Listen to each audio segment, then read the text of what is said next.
இங்க ஒரு பணக்கார பையன காட்டுறாங்க. நல்லா ஏசி ரூம்ல ஜம்முன்னு படுத்துட்டு, அவங்க அம்மா காலையில அவன எழுப்பி விட்டு, குளிப்பாட்டி, ட்ரெஸ்ஸையும் மாத்தி, அவனுக்கு டிஃபன் எல்லாம் குடுத்து ஸ்கூலுக்கு அனுப்பி விடுறாங்க. புக்க ஓப்பன் பண்ணி படிச்சுக்கிட்டு இருக்கான். இன்னொரு பக்கம் ஒரு ஏழை சிறுவன காட்டுறாங்க. கொல்லாடியில உட்காந்து குளிச்சுட்டு, ஒரு குப்பை பை எடுத்துக்கிட்டு போற வர குப்பையெல்லாம் அள்ளி போட்டுக்கிட்டு, கடைசியில அவன் வாங்குன புக்கையே எடுத்துட்டு போயிட்டு, எடக்கடையில போய் காச வாங்கிட்டு இருக்கான்.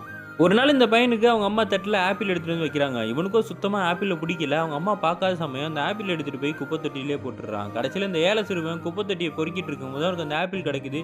ஃப்ரெஷ்ஷா இருக்கேன்னு சொல்லிட்டு இவனும் அத ஆசையா சாப்பிடுறான். இவன் கைலாங்கல்ல போய் பொருள் எல்லாம் போடும்போது கடைக்காரர் காசு தர மாட்டேன்னு சொல்றாரு. இந்த பையன் செம பசி மயக்கத்துல இருக்கான். அப்ப குப்பை தொட்டிய போய் மறுபடியும் ஆப்பிள் கிடைக்குமான்னு தேடிட்டு இருக்கும்போது, இந்த பணக்கார பையன் அந்த பக்கமா வந்து இவன பார்க்குறான்.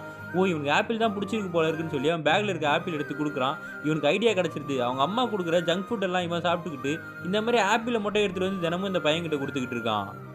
முதல்ல தினமும் ஆப்பிள் குடுத்துட்டு இருந்த பையன், ஒரு நாள் வெயிட் பண்ணிட்டு இருந்த இவனுக்கு நேர்ல வந்துட்டு, "உனக்கு ஆப்பிள் குடுக்குறத எங்க அம்மா பார்த்துட்டாங்க. உனக்கு குடுத்தேன்னா எனக்கு சாப்பாடே கட்டி தர மாட்டேன்னு சொல்ட்டாங்க. இதுக்கப்புறம் எனக்காக வெயிட் பண்ணாதன்னு" சொல்லிட்டு இந்த பணக்காரன் பையன் போயிடுறான். இந்த ஏழை பையனும் ரொம்ப கஷ்டப்பட்டு ரொம்ப நாளா சுத்திக்கிட்டு இருக்கான். ஒரு நாள் இவன் டிவி பார்த்துட்டு இருக்கும்போது, வெளிநாட்டுல நெறைய குழந்தைங்க வந்து பசினாலே இறந்து போறாங்கன்னு இவனுக்கு தெரிஞ்ச உடனே, இந்த பணக்கார பையனுக்கு ரொம்ப கஷ்டமாயிடுது. அவன நம்ம நம்ப வச்சு ஏமாத்திட்டோமோன்னு சொல்லிட்டு, ஒரு நாள் என்ன பண்றான், அந்த பையன நேர்ல பார்த்து, இவன் வச்சிருந்த டிஃபன் பாக்ஸ் எடுத்து அவன்கிட்ட குடுக்குறான். ஓப்பன் பண்ணி சாப்பிட்டுட்டு, "நீங்க சாப்பிடலையான்னு?" கேட்டா, "இல்ல நான் ஆல்ரெடி அந்த ஆப்பிள சாப்பிட்டுட்டேன். உனக்காக தான் இந்த நல்ல சாப்பாடு எடுத்துட்டு வந்தேன்னு" சொல்லி குடுத்த உடனே இவங்க 2 பேரும் ஃப்ரெண்ட்ஸ் ஆயிடுறானுங்க.